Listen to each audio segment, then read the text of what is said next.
What would you do if you were cast out by the very family you sacrificed your youth and body to serve, sold like a piece of livestock simply because you could not grant them a male heir? And what would you do if, in the depths of that humiliation, you stumbled upon a sister who had already walked through the fire and emerged alive?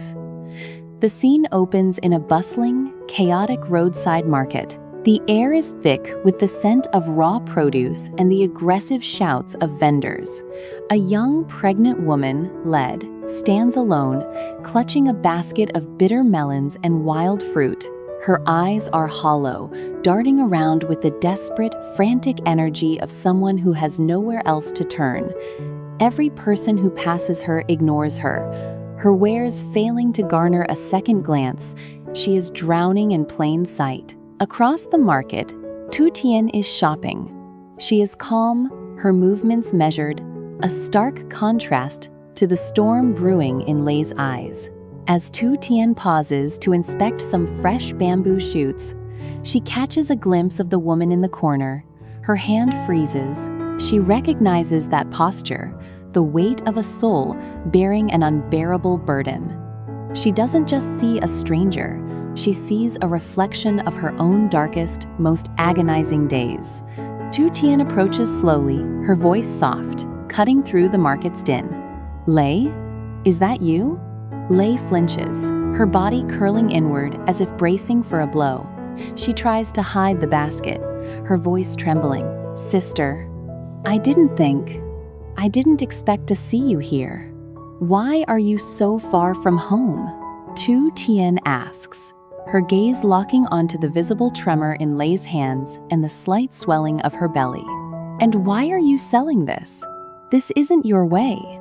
The dam breaks. Ly doesn't need to speak for the truth to land. The bruised spirit, the frantic need for a few coins, the way she flinches when a stranger gets too close, it tells the story of an abandonment so cold it defies description. "We need to get you out of here," Tu Tien says firmly, tucking Ly's arm into hers. "There's a place for you. You are not going back to that hangout spot, and you are certainly not sleeping in the wild tonight. You're coming with me." The scene cuts to the construction site at Jack and Tu Tien's new farm. The contrast is jarring. While the women navigate the shadows of Ly's trauma, Jack is in the thick of a high-stakes inspection. He is not just a boss, he is a man driven by a newfound obsessive need for integrity. "Hip, this shipment," Jack says, his voice sharp, pointing at a stack of building materials. "Check every box. If the quality isn't what we contracted for, if it isn't solid, I don't want it on this ground." We aren't just building structures, we're building a reputation. We are building a future. "Understood, boss," Hiep replies, clearly feeling the weight of Jack's demand. "This company runs on Tom and Tinhart and integrity," Jack reminds him. "If we compromise on the small things, the whole foundation crumbles. Our clients, our workers, and our family, they all rely on the strength of what we build here." Jack's words echo through the unfinished house, a stark contrast to the conversation currently happening in the kitchen between Tu Tien and Ly. The power flickers and dies, a symbol of the chaos threatening to break through their fragile calm. Back in the kitchen, the air is thick with the smell of rain and the heavy, bitter truth of Ly's story. As the storm rages outside, Ly finally speaks. The words tumble out: the infidelity of her husband, the cold, calculating cruelty of her mother-in-law, and the final, crushing moment when they decided to sell her off to a trafficker to fund a new wife for their son. "They said I was useless," Ly whispers, her eyes vacant, staring at the rain hitting the window pane. "They said because I couldn't give them a son, I didn't deserve to be fed. My own husband, he watched them try to drag me away." Tu Tien holds her own tears falling silently. She knows this pain intimately. She knows the suffocating, ancient tradition that values a woman only for what she can produce, not who she is. "You are safe here," Tu Tien promises. "Jack will protect you. I will protect you. "You are not a burden. You are our sister." The tension peaks as Jack walks into the house, only to find the atmosphere heavy with grief. Beside him is his father, Mr. Phuong, who has arrived to see the house and reconnect. The presence of the father-in-law, a man who has been both a source of conflict and a surprising ally, adds a layer of complex, grounded tension. "What is happening?" Jack asks, noticing the red, swollen eyes of both women. "Let, why are you here?" Tu Tien steps forward, her voice a shield for Ly. "She's staying with us, Jack. She has nowhere else to go.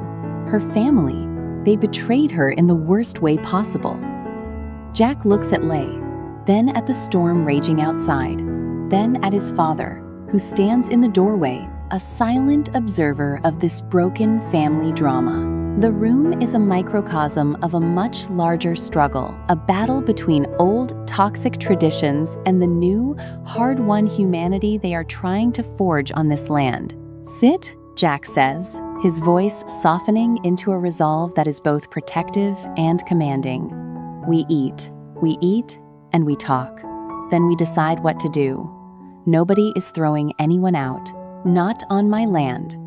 The group gathers around the table. The meal, a simple, rustic feast of salted mountain fruit and braised pork, is served in a heavy, pregnant silence. Mr. Phuong watches them all, the weight of his own regrets clearly etched into his aged features. He has spent his life navigating these same traditional traps, and seeing his son break the cycle is perhaps the most shocking and redeeming thing he has ever witnessed. "I didn't want to come here at first," Mr. Phuong admits, his voice cracking as he reaches for a piece of pork. "I thought you would look at me and see only the past. But sitting here, seeing how you treat this girl, I see a different kind of man, Jack. A better one." Ly eats slowly, her hand resting on her stomach. She is a woman who has lived in a world where her life could be traded for a bag of rice, and here she is being offered a chair at a table. It is a concept she hasn't yet learned to trust. "Why are you doing this?" Ly asks, her voice barely a whisper. "Why help someone who has nothing?" Jack looks at Tu Tien, then at Ly. He thinks of the bank notices, the hunger, the days he spent in the mud, feeling like he was worthless. Because, he says, his gaze steady, we know what it's like to be at the bottom. And we know that the only way to climb out is by pulling someone else up with you. The tension doesn't vanish, but it shifts. It becomes a foundation. They are no longer just people dealing with their own private dramas. They are a small, fragile alliance standing against a world that demands they be something other than who they are. As the storm outside reaches its crescendo, battering the roof, they remain inside a small, defiant circle of light. They have their own burdens, their own fears, and their own pasts to contend with. But for this one night, they are unified. The scene fades, but the feeling of the room lingers, a mix of sorrow, strength, and the raw, uncomfortable truth of a life that is being built on principles rather than profits. The questions remain. How will they handle the inevitable confrontation with Ly's family? How will the farm survive the economic pressure? And can this unlikely family truly stay together? The episode concludes not with a resolution, but with a beginning. The rain continues to pour, washing away the dirt of the old road, preparing the land for whatever must grow next. They are here, they are together, and they are finally, for the first time, starting to see the path ahead, no matter how steep or narrow it may be. The camera pulls away, leaving the farmhouse glowing against the dark, turbulent mountain, a tiny, flickering hope in the middle of a world that would rather see them broken. They have moved from romance to responsibility, from individual suffering to collective survival. The payoff isn't a happy ending. It's the dignity of having made the only choice that matters, to protect the vulnerable, to stand by your own, and to never, ever let the cold take you down.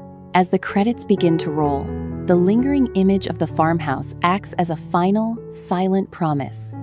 The storm will eventually pass, the morning will come, and they will face it as one. It is a mature, bittersweet healing, the kind that only comes when you are willing to look at the worst parts of your life and say, "Not here, not today, not anymore." The story has found its heart, and in the beating center of that heart, there is enough room for everyone who needs a place to hide. The journey has truly begun.